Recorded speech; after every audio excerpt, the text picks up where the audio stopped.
You want Syracuse to sit with the big boys for these transfer portal targets? Well, these two players certainly fit that profile.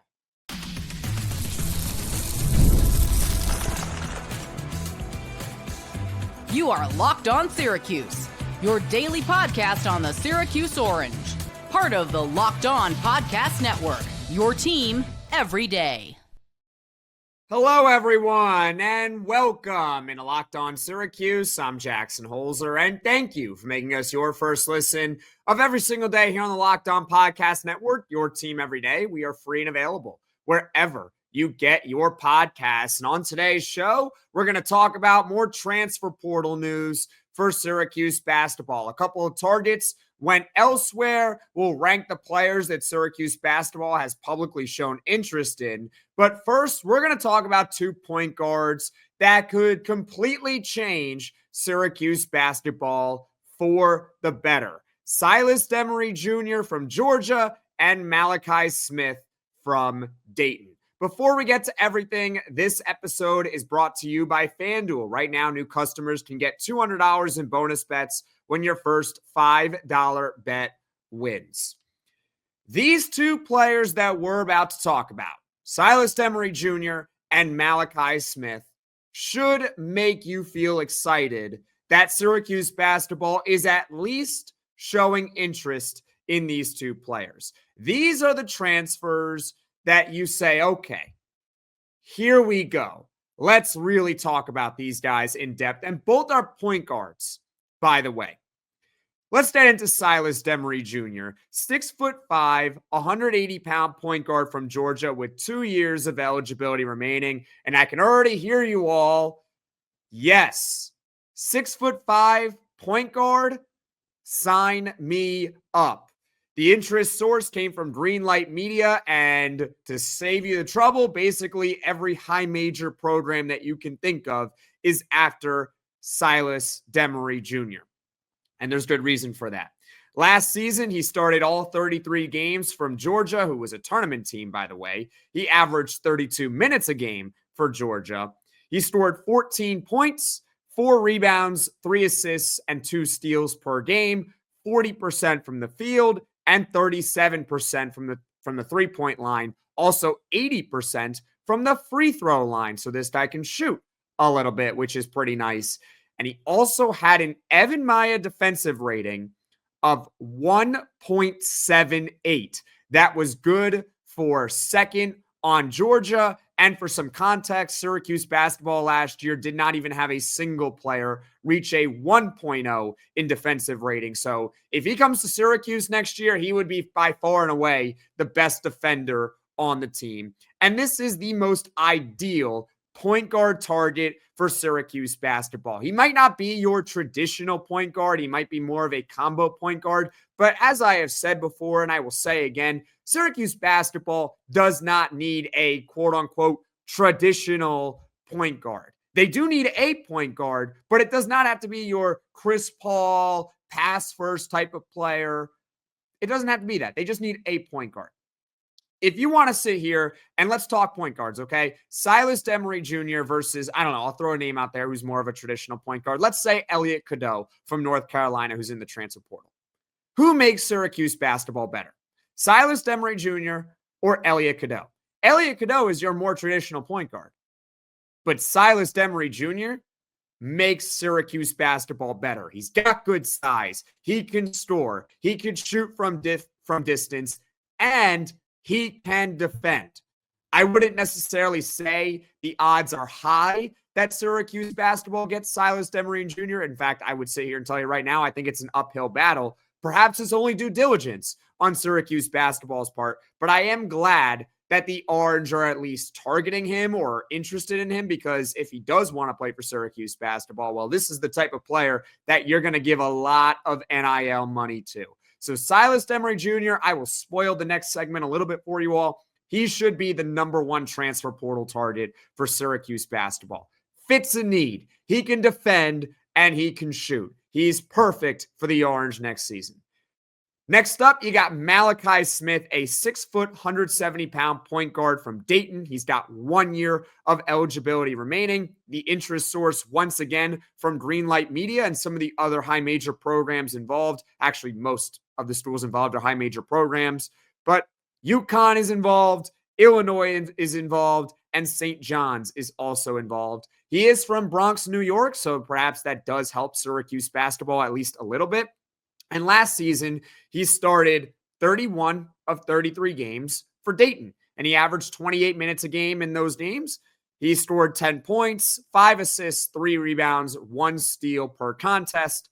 Also shot 42% from the field, 38% from the three-point line, and 72% from the free throw line. He did have an Evan Maya defensive rating of negative 0.37. So from his profile, you can probably tell what type of player Malachi Smith is. He is a good passer, a 39% assist rate, which is very good. He could shoot from the outside, which is certainly nice. However, he's not going to give you good defense. In fact, he gives you pretty poor defense. That being said, if you want to compare Malachi Smith to what Syracuse had a year ago, he is a big improvement, and he's another transfer that I would say you should be excited if Syracuse basketball continues to show more interest in him and hopefully ends up getting him as their point guard. But back to my point about a traditional point guard versus maybe more of a combo guard. If you're comparing Silas Demary Jr. and Malachi Smith, based on what I just told you about each two players, which one would you prefer? 3, 2, 1. I bet that at least 90% of you all said Silas Demary Jr., right? Because he's a better player. Malachi Smith is good, and he is more of your traditional point guard, but Demary Jr. is a better player. But the bottom line is this. You wanted Syracuse basketball to sit at the big boy table and compete for some of the top transfers in the portal. Well, these are some names, Silas Demary Jr. and Malachi Smith, that the Orange have shown public interest in. So we'll see how far it goes, but it's a positive. They're going after some good players. Let's just hope they can land at least one of these guys and pair them with J.J. Starling in the backcourt. So those are two players that Syracuse basketball has publicly shown interest in. Now, coming up, we're going to rank all the players that Syracuse basketball has publicly shown interest in next here on Locked On Syracuse. March Madness is here, and FanDuel is giving you the chance to get in on the action like never before. Right now, new customers can get $200 in bonus bets when your first $5 bet wins. That's $200 extra bucks to use on everything from buzzer beaters to Cinderella stories, and even who's cutting down the nets. With tournament games happening almost every day, there's always something exciting to bet on. And the FanDuel app is simple to use, and when I win, I get paid instantly. No waiting around. Side note, my Duke bet is looking pretty good right now. They're in the Final Four. So visit FanDuel.com and get in on the college hoops action all tournament long. This is Locked On Syracuse. I'm Jackson Holzer. And folks, if you like this podcast, be sure to hit that like button. If you really enjoy the podcast, be sure to hit that subscribe button. Not only is it completely free and allows the channel to show up directly on your feed, but it also helps Locked On Syracuse grow and reach all Syracuse Orange fans. We're about to rank all the players that Syracuse basketball has publicly shown interest in. But two things before we get to that, all right? First off, there are a couple of players that Syracuse showed public interest in, but they are off the board. We'll talk about them more in depth in the third and final segment here on this podcast. And I also do want to address some unconfirmed rumors about Oregon State guard Nate Kings. Here's what I will say about Nate Kings, okay? He's a good player. I certainly want him, a very good outside shooter. If and when interest in him becomes public and there is a verified, credible report out there, I will certainly let you all know about that. Dare I say he even commits to Syracuse basketball, we will talk a lot more in depth about Nate Kings in Oregon State. So he is not one of those players that we are going to rank here as far as portal interest, players that Syracuse basketball has publicly expressed interest in. With that being said, let's rank the players, all right? Number 1, Silas Demary Jr., the Georgia point guard who we talked about in the first segment. Do you all agree with me on this, or do you disagree with me on this? Do you think that Silas Demary Jr. should be the number 1 portal target for Syracuse basketball right now? Comment in the comment section below. But at least from my perspective, this is the type of stud transfer that we all should be looking for. If you pair Demary Jr. with Starling in the backcourt, you're cooking. You're cooking with gas. Then you perhaps get another stud wing player, and all of a sudden your starting lineup becomes Silas Demary Jr., JJ Starling, a stud on the wing, Donnie Freeman at the 4. Who knows what they're going to do at center? Maybe it's William Kyle from UCLA, who they already got. Maybe it's another portal addition. Who knows? But the point is that your 1 through 4 is looking really, really good. He is the type of player that could headline a transfer portal class, meaning if Syracuse basketball walks away with Silas Demary Jr. as their number 1 transfer portal get, that is an excellent haul for Syracuse basketball in all likelihood, because he is a really good player. Then you got Malachi Smith, the Dayton point guard. He can pass, he can shoot. He's not a perfect player considering his negative defensive rating last season, but he would certainly be a big improvement at point guard from a year ago. Ideally, Malachi Smith is your 2nd or even 3rd best transfer portal ad that Syracuse basketball would make during this portal cycle. Okay, so we already talked a lot about in the previous segment about Silas Demary Jr. and Malachi Smith, but in my opinion, both are the top 2 targets right now for the Orange in this portal cycle. I think ideally you're only going to get one of them because they're both point guards. Then you got Jacari White from North Dakota State, a shooting guard. He is 3rd on my list as far as players that Syracuse has publicly expressed interest in. White is a career 40.6% three-point shooter on over 5 3-point attempts a game.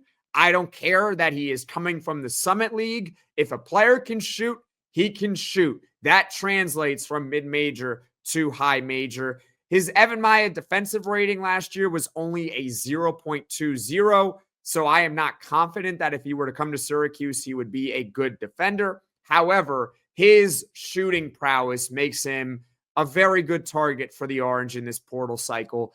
Ideally, if Syracuse gets a wonderful transfer portal haul, he would be like their 3rd best portal ad.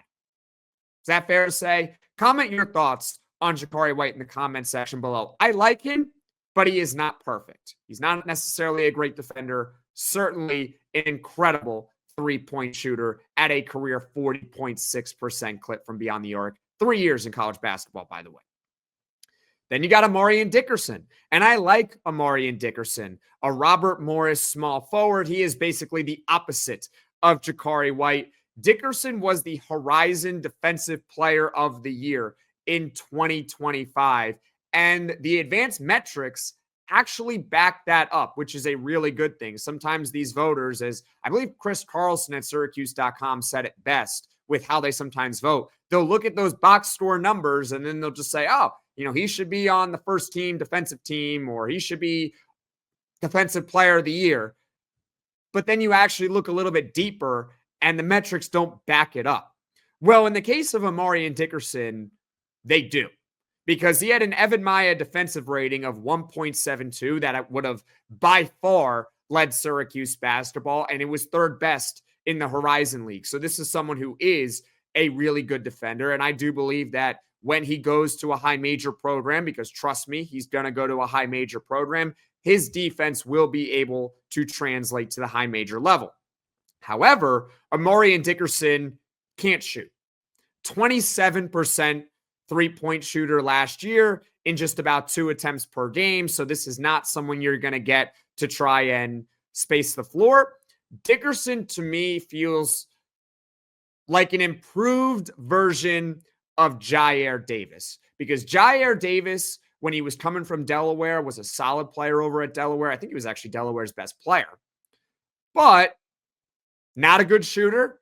And also his defense was not on the level of Amarion Dickerson. So that's why I say Amarion Dickerson would be a better version of Jair Davis if they get him from the portal. For context, Jair Davis's defensive rating on Evan Maya the year before going to Syracuse was a 0.63. As I said with Amarion Dickerson last year, it was a 1.72. So he is a much better defender. If Amarion Dickerson is your third, or dare I say even your fourth best portal addition in a transfer portal class, that would be outstanding for Syracuse basketball. Then you get into some real depth options for the Orange, okay? First up, you got Del Jones. He is fifth on my list here. He is a Clemson guard, and last year he was a true freshman, only played about 12 minutes per game. The reason he's not last is very simple.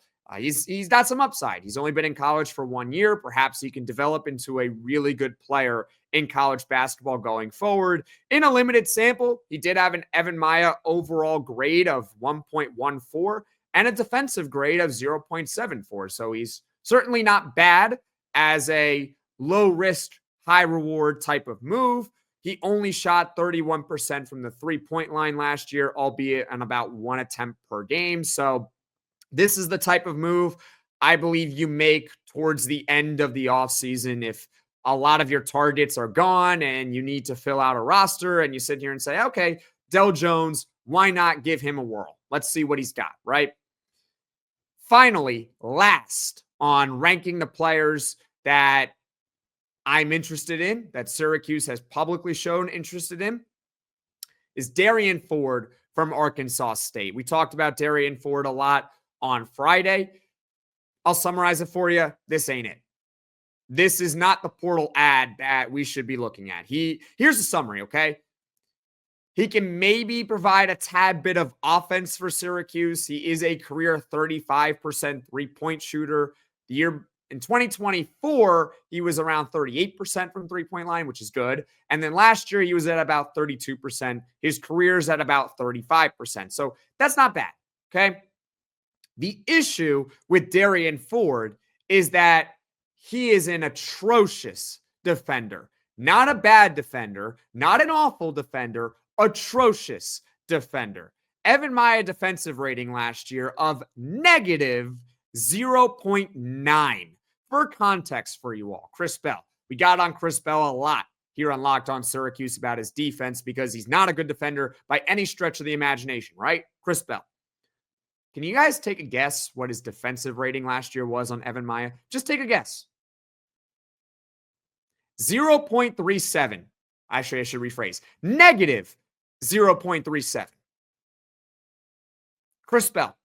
And that was at a high major level. A negative 0.37 defender. Derrian Ford, negative 0.9. So I'll be honest with you, I have no idea why Syracuse basketball is going after him. Oh, by the way, he's got 1 year of eligibility. So you can't even really argue that, hey, he was a true freshman last year, so maybe he takes a sophomore jump. Maybe like a Del Jones, right? Del Jones was a better player, by the way, last year in limited minutes. I don't get it at all.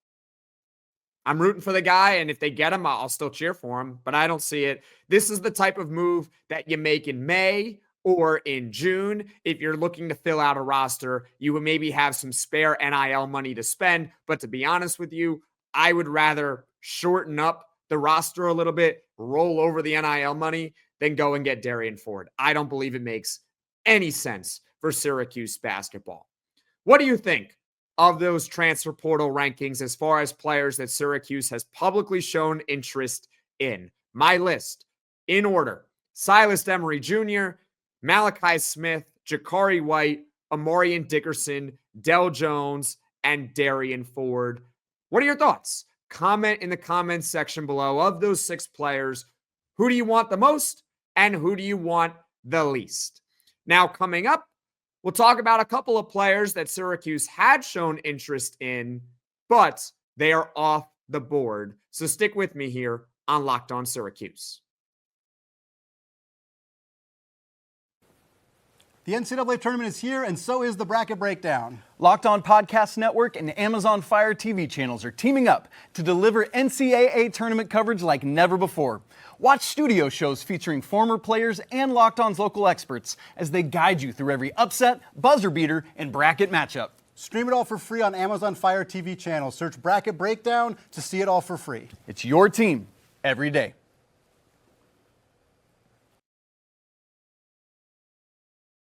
Syracuse basketball was reportedly looking at these two players, and they are both off the board. The two players in question, number one, you got Kobe MaGee, the Drexel wing. He committed to Florida State, so Syracuse will see him next season.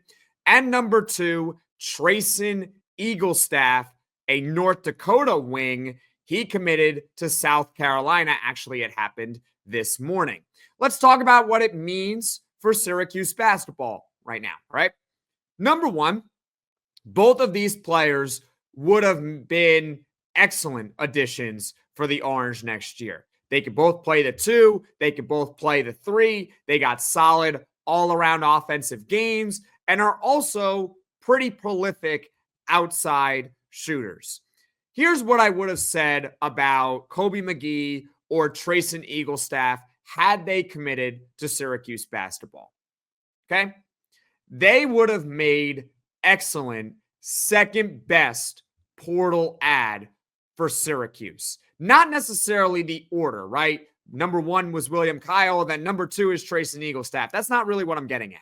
What I'm saying is, if you look at Syracuse basketball's transfer portal haul, and you would have told me that, hey, one of these two players, Kobe MaGee or Treysen Eaglestaff, would have been the second best player of that group, I would have told you that, hey, that's probably a really good transfer portal haul for Syracuse basketball. Like, let's say they go out and they get Silas Demary Jr. from Georgia, and then they had gotten Kobe MaGee from Drexel or Treysen Eaglestaff from North Dakota.